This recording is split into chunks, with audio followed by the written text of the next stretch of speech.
Hey Ruby, what are you doing here? I didn't know you had sickle cell too. Hi Sam, yeah I have sickle cell. I'm surprised that Buster didn't tell you. Everyone at school knows I have sickle cell. Why didn't you tell anyone? My doctor just talked to me about it when I was in teen clinic last week. I guess I just didn't want anyone to judge me or tease me about having a disease. When I was in middle school, someone found out I was in the hospital and they all were afraid they would catch what I had. That happened to me once in elementary school, and that's when I started explaining what sickle cell was. That way they could understand what I was going through and that they couldn't catch it because I was born with it.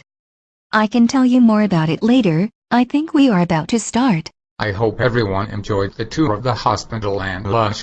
For the second half of Transition Day, you will be in groups based on your gender. Really? We get to talk without our parents around.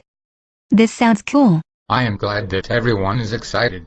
While you are in the rooms, you will also have a male or female doctor and someone from social work and psychology so that they can answer some of the questions that the mentors may not be able to. Are the docs going to quiz us about our sickle cell? I hope not. I have a lot more to learn. Of course not. Guy Talk and Girl Talk is just that. A conversation about what it is like to be a young adult with sickle cell disease and how that may be different based on if you are a boy or a girl. So, don't be afraid to ask anything. The mentors have heard it all, but remember what happens in Guy and Girl Talk stays in group. It was a private talk. Okay, guys, I know that each of you might be a little shy, but there is no need to be. Maybe we can let one of the mentors with sickle cell disease start off our talk. Even though each one of us has sickle cell, we were all different and our bodies are different. What might trigger a pain crisis for me might do nothing to you. So you need to know what causes you to have any other problems. For me it is stress, cramming for exams, not drinking enough water, and working out too hard. So, now I plan things out better. Did you party and hang out a lot when you were in college? You can still do most things like call your friends. But you have to remember that you have sickle cell and you can't do everything that the people around you are doing. Honestly, you shouldn't drink alcohol because it can dehydrate you and then you can have really bad pain.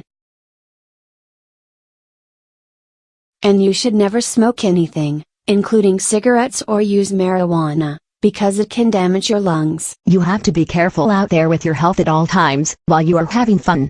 Smoking can trigger acute chest syndrome in some patients and it steals oxygen away from your blood cells. Alcohol can definitely cause a problem with dehydrating your body, and many patients have a pain crisis after drinking alcohol. I had a bad experience when I had to go to the hospital after drinking one night at the club with friends. I was in the hospital for a week and missed a lot of my college classes and a final exam. You missed a final? Did you fail the class? You would think I would have. But, I had a plan in place at the Office of Disabilities Services at my school. This plan basically let the school and my instructors know that I have an illness that can cause me to miss school, tests, and assignments. The plan also gives me time to make up stuff I missed, but you should sign up with them ahead of time. Also, it is important to let someone you trust at school know that you have sickle cell and that you might get sick or miss class helps a lot. When I missed a test, my friend emailed and called my instructor and told him that I was in the hospital. Also, she called the Office of Disability Services and told them what happened to me. I couldn't do it because I was in too much pain, and then I was so out of it because I was on pain meds. I have a different question that I don't want to ask in front of my mom. I have heard from my older sister, who was married with sickle cell, that she has pain after she has sex. Yeah, some people do and some people don't. For me, every time I have sex I get overexerted and dehydrated, which triggers a pain episode. Since I know this about myself, I usually take my pain meds and drink lots of water. I recommend that you wait to have sex until you are really ready and in a committed relationship and ready to have children. Also, you should be careful and always use condoms. I never thought about sex triggering a pain episode like when I am in marching band practice.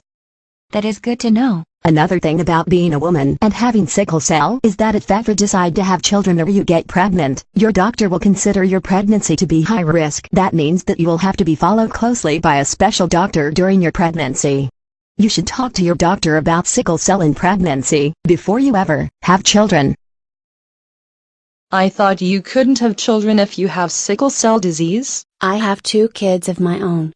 You can have children, but you have to be educated about how it can harm your body or if you will have children with sickle cell too. Some women get really sick when they are pregnant, and some do okay with their sickle cell when they are pregnant.